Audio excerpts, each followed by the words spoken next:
So, peddlers are selling all kinds of food, clothing, exotic spices and luxuries. What do? Do we spend money on baubles? I don't like the merchants, but their wares are fine.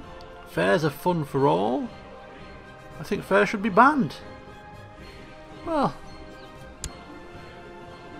I think now that I'm having a much more sedate time of it, we have time to spend some gold on needless baubles that will no doubt clutter our castle at some point in the future. It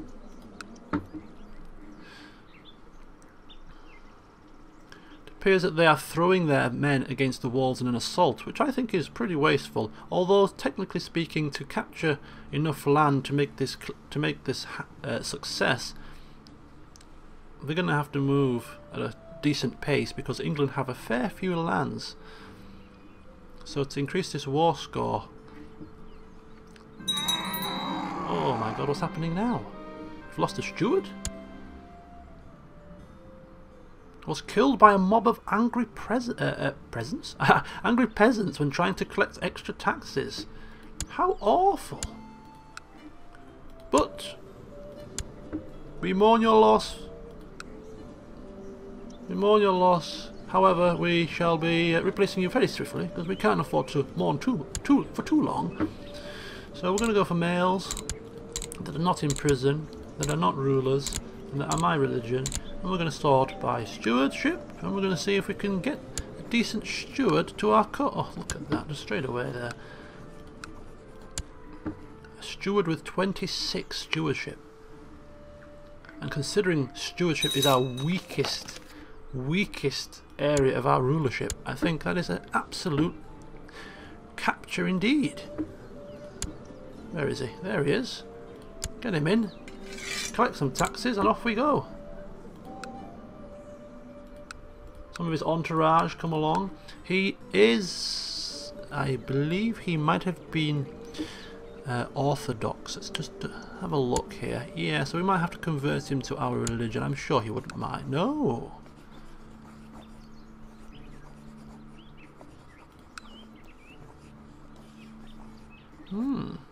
We'll keep an eye on that. I don't think it's a major issue. It's still a branch of Christianity after all. As soon as he's been in court for a little while, I'm sure his opinions will change when he sees the error of his ways. Catholicism is the future, I hear. Oh, tall Fleming's in prison and now has consumption. Surely he doesn't have long left for this world. And although imprisoning him was a necessity of sorts, I think it still will be a great loss to Duke George, and I think he will be upset by it. Seeks to kill Abelard Fleming. Why do you seek to kill Abelard Fleming? What has he done to you? I will not have these plots happening in my lands.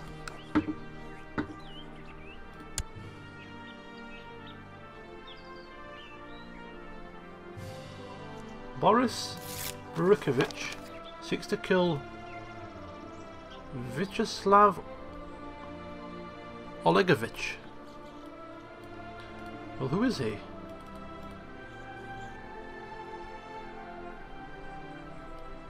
Is that a plot we need to be bothered about?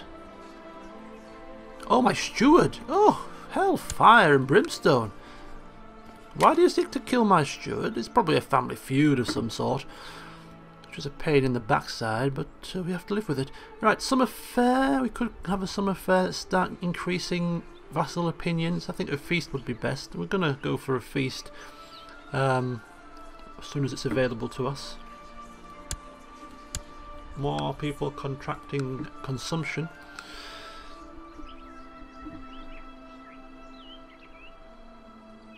So until this standing army is completed, as you can see, our monthly balance is actually very, very small, and that is due to our lack of domain size, due to our poor stewardship.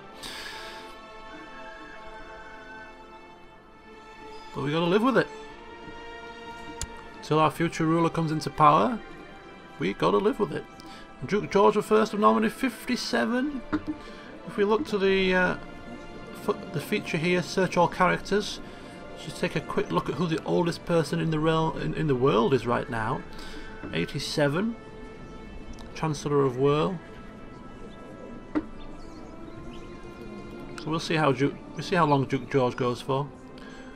Previous two rulers died at 65 and 64 respectively, so mid-60s is the sort of benchmark has been set.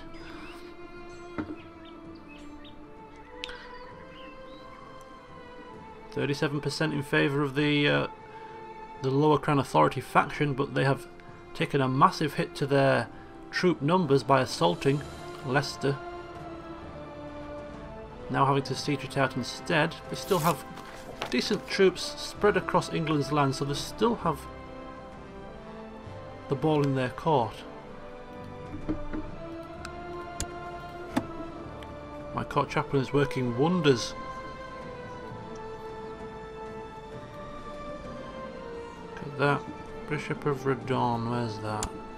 He's working, yep, it's lovely. Keep going. Keep working. Let's have a look here. County of Mortain and Evros. Great if we can revoke Leon, for instance. That would be nice. I wonder if moving my spymaster down here to scheme or build a spy network down here might open up that possibility of revoking a title down here. Not completely sure how that works, but might be worth having a play with at some point.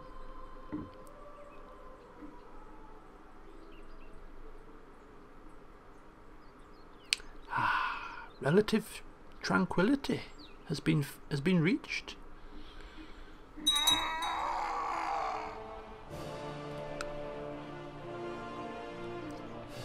So what I'm going to do is I'm going to bump it up to 3.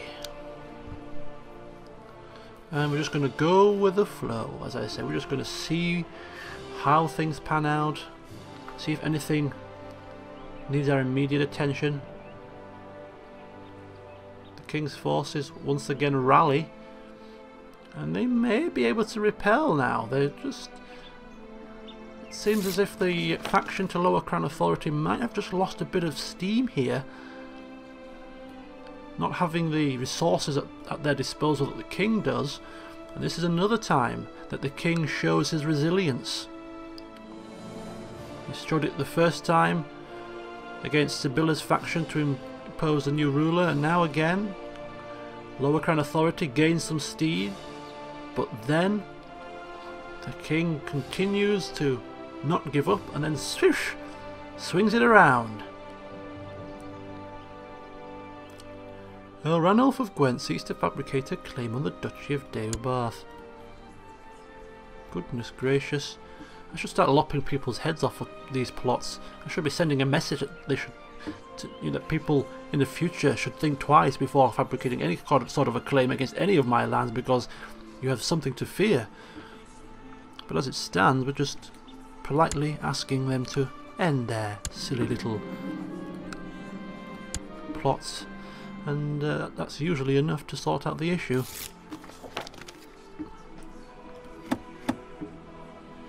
Kill Robert de Beaumont. None of my concern. It's this one that's sort of the next concern to me. 53% plot power, 3 backers. See, Duchy of Cornwall granted to a new ruler. This could be another open rebellion waiting to happen. Can't assassinate him. I wonder if we can plot to kill him. If he dies, the plot dies with him, right? How dare you? Let's just see how we... This is a bit of a test in the putting our foot into the water here, and it looks as if we could really stir things up. Oh ho ho! I'll teach you, Eustace the First of Northumberland, what happens to people that dare to plot against my lands. Let's get these backers in and let's have them assist me in bumping off this meddling busybody.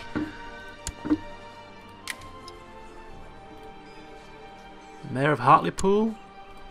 Let's get them all in. Although technically speaking I should have checked their stats to see if they've got drunkard or honest traits, to see if they are going to spill the beans on the plot. That's a bit of a bummer, isn't it? Let's have a look. Mayor of Hartlepool. Greedy, slothful, trusting, patient, gluttonous. Oh, he's got the... Oh, he's honest. Can we end? Oh, damn. So that's a blunder right there. Okay. The lack of piety I have observed in one of the courtiers makes me worried. Something needs to be done about it. Are we bothered about religion, to be honest with you? Our piety is low itself. We're not the most zealous of persons. We'll just keep it in-house. We'll just confront her. No point of making a fuss about it.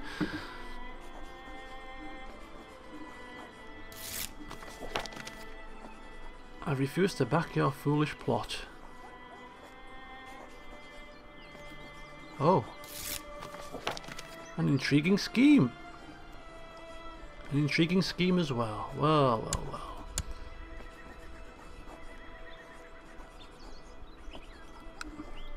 Let's have a look here. 83% and 2 backers. Right, let's have a look at his stats. Has he got anything? He's a lunatic. Oh, God. Great plotters I see here. Great plotters indeed. Okay, who else is there?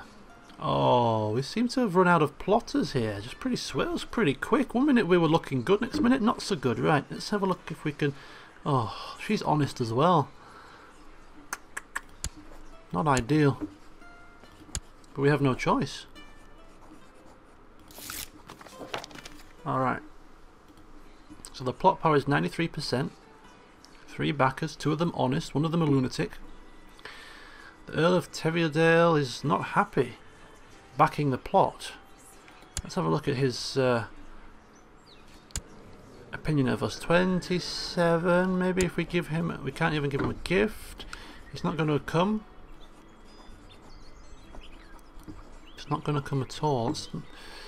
He was the one that was going to sway it for us, really. The servants who will give Prince Archbishop Eustace his monthly bath have been bribed by my co-conspirator. Are they going to dunk him? Let's see if it works.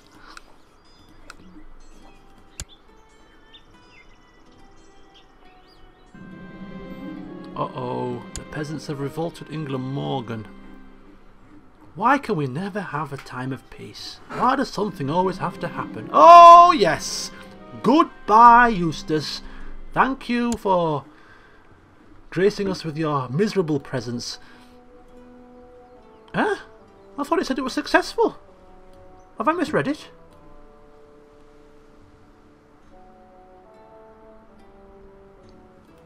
Are you joking? I thought it said success.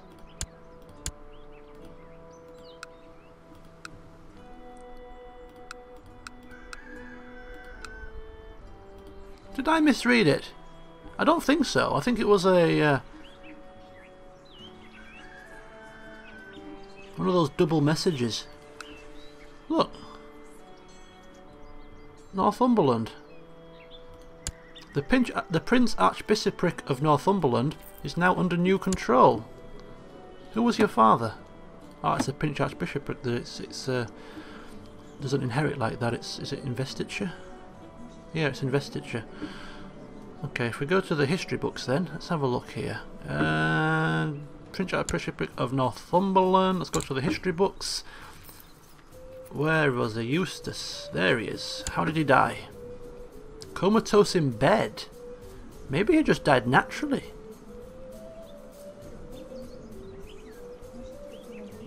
Well, whatever happened to him, he died. And that's good for us because the plot to impose a new ruler in Cornwall falls with him.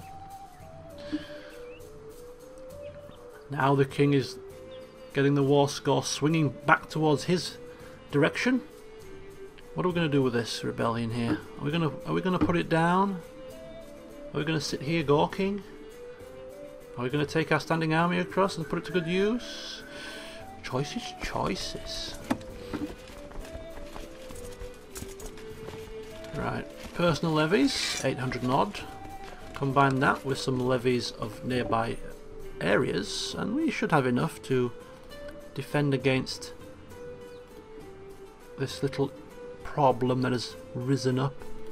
So that's about, we need 6 boats for that. 6 boats is what we have. So we're going to bump them across.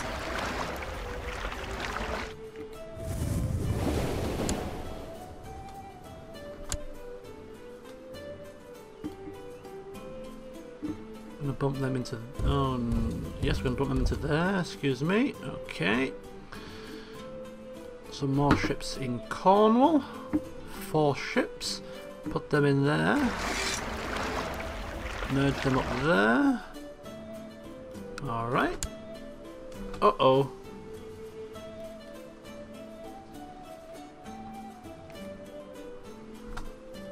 I don't want him walking across there. I don't know if it's going to bump into that troop force, for instance. Oh! Lovely job! Use it! Okay, so we have a claim in Connacht already. You see? I'm definitely thinking that this Mitrofan is definitely the best Chancellor we've had in the history of the Fleming dynasty. He's worked wonders. So anyway, we're going to merge these ships together. 487 men. We're going to dock them here. Okay, so we'll dock them there for now. Here we have 600 men. We're going to put some more boats out. Put him onto the boats.